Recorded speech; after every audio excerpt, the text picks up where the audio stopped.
Es la idea central de esta conferencia proveer a los participantes de las herramientas conceptuales para poder alcanzar algún grado de paz espiritual en medio de esta crisis de proporciones épicas que ya estamos viviendo.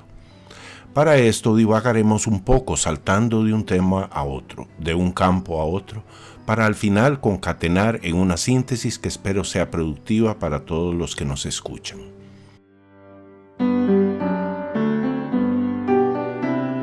Muchas son las trabas que debemos superar hasta alcanzar el grado suficiente de entendimiento para navegar por entre las aguas turbulentas del presente. Y es apenas congruente con semejante objetivo el recurrir a la utilización tanto de la filosofía como de la ciencia, sobre todo debido a la alta complejidad a la que nos enfrentamos.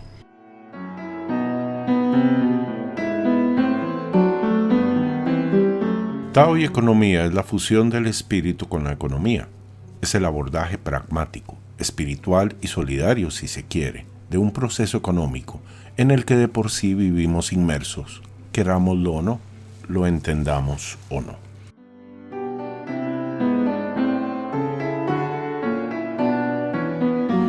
¿Cómo están? Les saluda su amigo y anfitrión Javier Martín. Esto es Tao y Economía.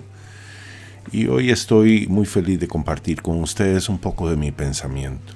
La economía ha puesto 1000 barreras para aislarse del pueblo. Se le ha creado un pedestal absurdo a la profesión económica, de forma tal que siempre ha sido casi imposible entender la economía, siendo que en realidad no es un proceso tan complicado, sino que ellos lo hicieron complicado, al tomar una corriente de pensamiento analítico basado en interminables fórmulas matemáticas que buscan, sin alcanzarlo nunca, el tan cacareado equilibrio perfecto.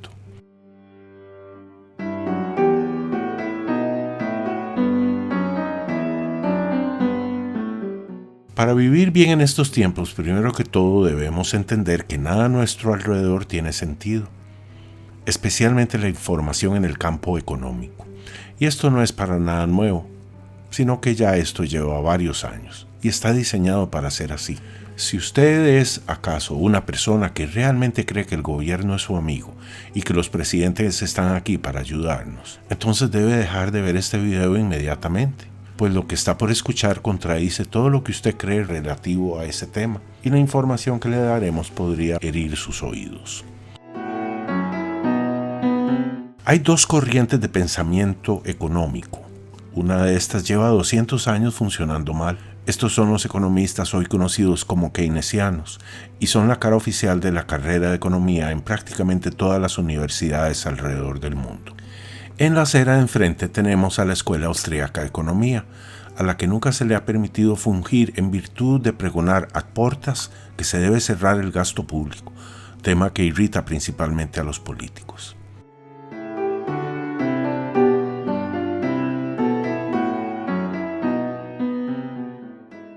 En estos 200 años mencionados anteriormente, tenemos confirmación plena de que la economía neoclásica, también conocida como keynesiana, no sirve para nada. De hecho, la percepción popular de que los economistas no saben dónde están parados es absolutamente cierta. Se dice además que los economistas keynesianos pasan la mitad del tiempo pronosticando lo que va a ocurrir y la otra mitad del tiempo explicando por qué no ocurrió lo que pronosticaron que iba a ocurrir. Desde el momento en el que puedo vislumbrar que todo el cuerpo de conocimiento de la escuela neoclásica está totalmente errado desde sus fundamentos, entonces entiendo por qué no puedo tomar como válido en modo alguno lo que los comentaristas económicos de los medios de comunicación dicen, toda vez que se fundamentan en muchas de las incoherencias que pregona la escuela neoclásica de pensamiento económico, además de ser periodistas inescrupulosos, a los que sus amos les escriben diariamente lo que dirán y cómo lo dirán, indiferentemente de si lo que están diciendo tiene algún sentido o no.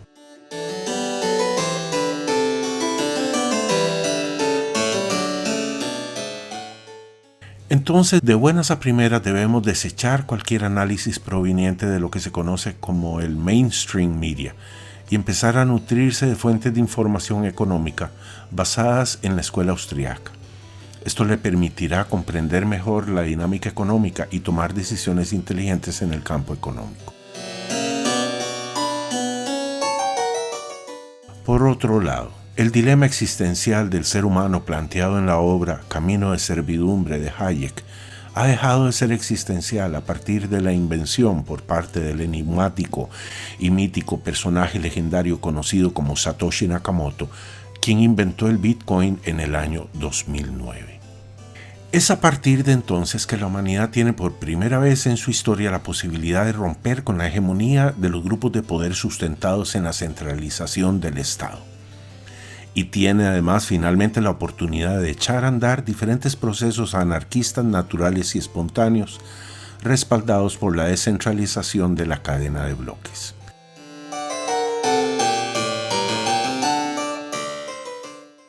Su servidor tiene un horario fijo cotidiano.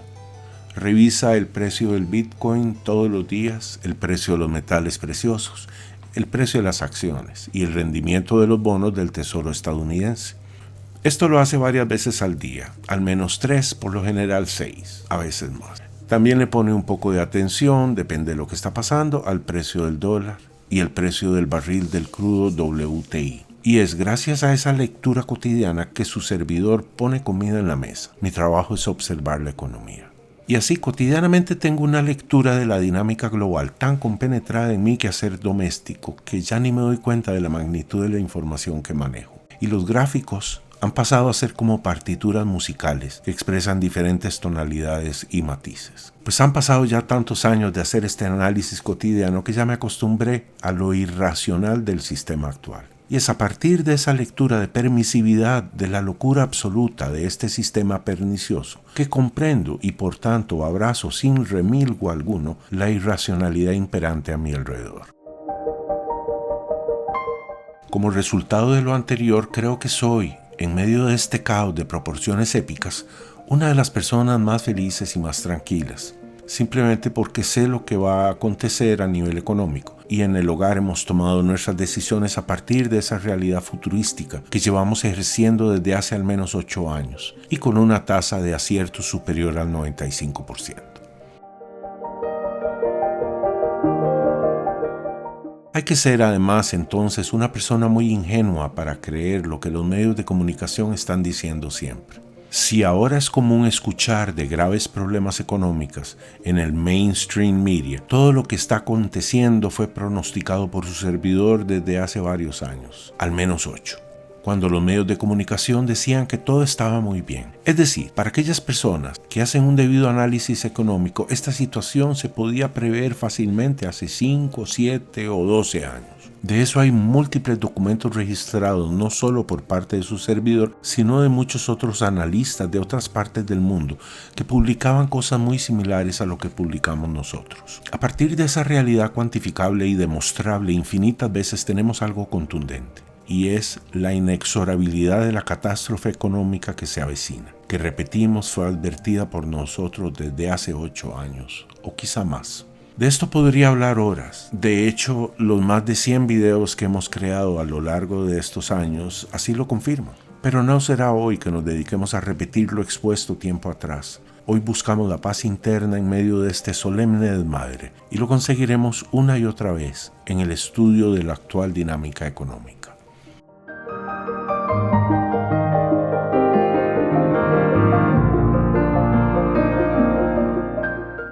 Una cosa es creer algo y otra es entender ese algo. La economía no requiere de creyentes para existir. Muy al contrario, si los creyentes existen hoy, es porque son personas que sobreviven en virtud de coexistir en un mercado que les abastece de lo necesario para continuar vivos. Entonces la economía ocurre porque sí, ajeno al pensamiento de las personas. La economía es en su forma más pura el estudio de la ciencia de la casa. Ergo, la ciencia de nosotros en comunidad económica, es decir, el mercado. Ciertamente corren tiempos muy convulsos y de una complejidad nunca antes vista, ya que confluyen factores diversos tales como la destrucción en un muy alto porcentaje de las economías del mundo por los confinamientos sanitarios de 2 años, causando la pérdida de miles de millones de empleos alrededor del mundo.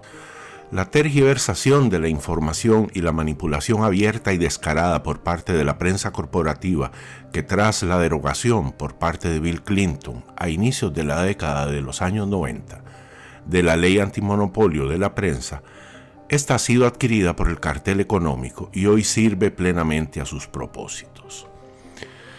La cooptación del progresivismo, es decir, la nueva izquierda, por parte de la oligarquía económica en la sombra, que implementó por medio de la ingeniería social un socialismo fabiano de tipo cultural, en el que los conceptos como la libertad de expresión son totalmente censurados y mancillados por las redes sociales en nombre de la colectividad.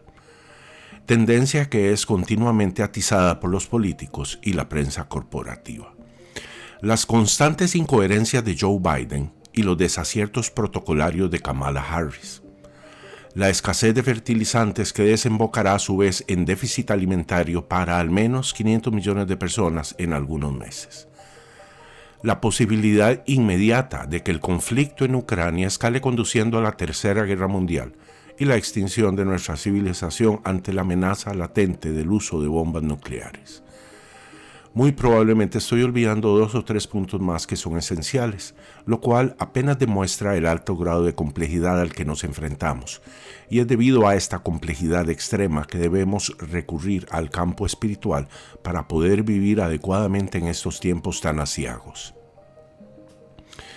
Y no hablo de la adopción de un culto o dogma más, sino de introspección o, como prefiero llamarla, la contemplación, ya que es dentro de uno mismo que se encuentra la paz para tomar las mejores decisiones en medio de la crisis. En cuanto a la economía, ya que es algo que ocurre indistintamente de lo que pensemos, lo lógico es entenderla y no necesariamente creer que esto o aquello es cierto, ya que creer es un concepto que pertenece al campo de la fe, y si hablamos de fe, entonces hacemos referencia al campo espiritual, o lo que es igual, en parte, al concepto oriental del Tao. Y en este punto concatenamos con el inicio de esta conferencia que reza textualmente: Tao y economía es la fusión del espíritu con la economía. Y todo lo anterior nos trae de vuelta a este punto. Existe la fusión de la espiritualidad y el concepto de la economía pura, en el tanto se comprenda que son áreas de un mismo conjunto o tema, y que por tanto implica la dualidad de todas las cosas existentes en el universo. Concepto expresado claramente en el muy antiguo símbolo del Tai Chi, en el que ambos polos se complementan y se contienen uno al otro, pero, en definitiva, son dos campos separados por una línea muy clara. Cada uno de estos campos tiene su contexto y concepciones propias y requiere cada cual la debida interpretación y ejecución de sus procesos sin mezclarse en ningún momento. Así como no se mezclan, según dice el refrán popular, los negocios con el placer.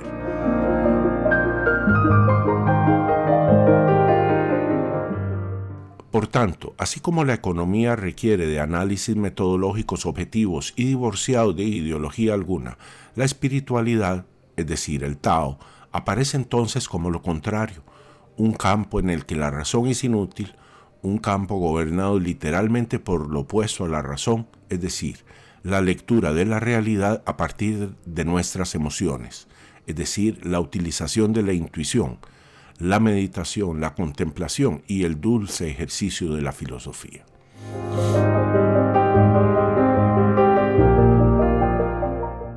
Y si recomiendo no mezclar los campos, ¿cómo es que se contemplan como un solo conjunto?